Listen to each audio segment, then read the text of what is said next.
Book of Heaven, Volume 14. 4th to the 14th of February 1922. Page 1–6. My love and my life, guide my hand and be together with me as I write, so that not I, but you will do everything. You will dictate to me the words, that all of them may be light of truth. Do not permit that I put anything from myself, but rather, let me disappear, so that you yourself may do everything, and the honor and the glory may be all yours. I do this only to obey, and you, do not deny me your grace. February 4, 1922. Love, wandering and rejected, bursts into sobs. As I was in my usual state, my always lovable Jesus made himself seen all panting, his breath was fire, and clasping me to himself, he told me, "My daughter, I want refreshment for my flames. I want to pour my love out, but my love is rejected by creatures. You must know that in creating man I released a quantity of love from within my divinity which was to serve as primary life of the creatures, so that they might be enriched, sustained, strengthened, and helped in all of their needs. But man rejected this love, and my love has been wandering from the time man was created, and it keeps going round without ever stopping. Rejected by someone, it runs to someone else in order to give itself, and as it is rejected, it bursts into sobs. So, lack of correspondence causes the sobbing of love. Now, while my love goes wandering and runs to give itself, if it sees someone who is weak or poor, it bursts into sobs and says to him, "Ah, if you did not make me go wandering. If you had given me a place in your heart, you would have been strong, and you would lack nothing." If it sees someone else who has fallen into sin, it bursts into sobs. "Ah, if you had let me enter into your heart, you would not have fallen." For another one whom it sees dragged by passions, muddied with earth, love cries and, sobbing, it repeats to him, "Ah, if you had taken my love, passions would not have life over you, the earth would not touch you, my love would be enough for you in everything."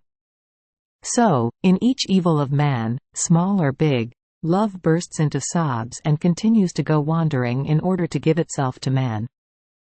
And when in the Garden of Gethsemane all sins presented themselves before my humanity, each sin carried the sob of my love.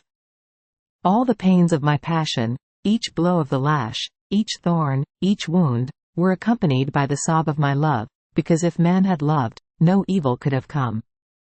Lack of love made all evils and even my very pains germinate. In creating man, I acted like a king who, wanting to make his kingdom happy, takes 1,000,000 and makes it circulate, so that whoever wants it may take from it. However, as much as it circulates, only a few take a few cents. Now, the king is anxious to know whether the peoples are taking the good he wants to do for them, and he asks whether his 1,000,000 is finished so as to put out more millions. But he is answered, "Majesty, just a few cents." The king feels sorrow in hearing that his people is not receiving his goods, nor does it appreciate them. So, going out into the midst of his subjects, he begins to see some covered with rags, some sick, some starving, some shivering with cold, some homeless. In his sorrow, the king bursts into sobs, and says, "Ah, had they taken my money I would see none of them dishonoring me, covered with rags, but rather, well dressed, nor would I see them sick, but healthy. I would see no one on an empty stomach and almost dead from starvation, but full. Had they taken my money, no one would be homeless, they could have very well built themselves a room in which to take shelter." In sum, for each misfortune he sees in his kingdom, he has a sorrow, a tear, and he cries over his 1,000,000 which the ingratitude of his people rejects. However, the goodness of this king is so great that, in spite of all this ingratitude, he does not withdraw this 1,000,000. He lets it continue to circulate, hoping that other generations may take the good which others have rejected, so that he may receive the glory of the good which he has done for his kingdom. So I do, I will not withdraw my love which has been released, it will continue to go wandering. Its sobbing will last still, until it finds souls who would take this love of mine up to the last cent, so that my crying may cease, and I may receive the glory of the dowry of love which I released for the good of creatures. But do you know who are the fortunate ones who will make the sobbing of my love cease? The souls who will live in my will. They will take all the love rejected by the other generations. By the power of my creative will, they will multiply it as much as they want, and for as many creatures as have rejected it. Then will my sobbing cease, and the sob of joy will take its place. And love, satisfied, will give to these fortunate ones all the goods and the happiness which the others did not want. February 9, 1922. The tortured body of Jesus is the true portrait of the man who commits sin. In the scourging, Jesus let his flesh be torn to shreds, and he reduced all of himself to a wound in order to give life back to man once again. Finding myself in my usual state, I was following the hours of the Passion, and while I was accompanying my sweet Jesus in the mystery of his painful scourging, he made himself seen all skinned. His body was stripped, not only of his garments, but also of his flesh. His bones could be counted one by one. His sight was not only harrowing, but horrible to look at, such as to strike fear, fright, reverence, and love at the same time. I felt mute before such a harrowing scene. I would have wanted to do who knows what to relieve my Jesus, but I could do nothing. The sight of his pains gave me death. And Jesus, all goodness, told me, "My beloved daughter, look well at me, that you may know my pains in depth." My body is the true portrait of the man who commits sin. Sin strips him of the garments of my grace, and I let myself be stripped of my garments so as to give them back to him once again. Sin deforms him, and while he is the most beautiful creature that came out of my hands, he becomes the ugliest one, disgusting and repugnant. I was the most beautiful of men, and I can say that, in order to give beauty back to man, my humanity took on the ugliest form.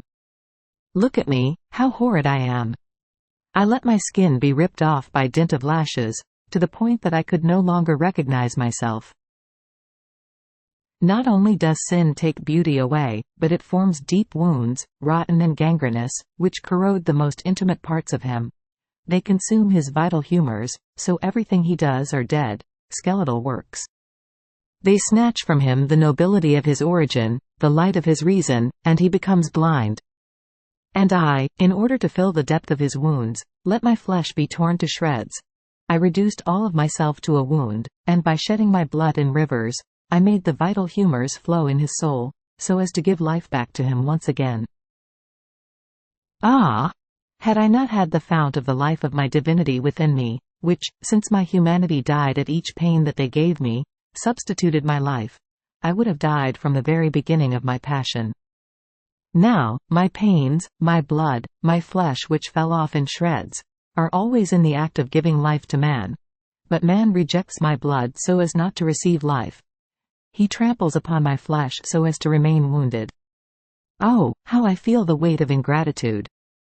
And throwing himself into my arms, Jesus burst into tears. I clasped him to my heart, but he was crying strongly.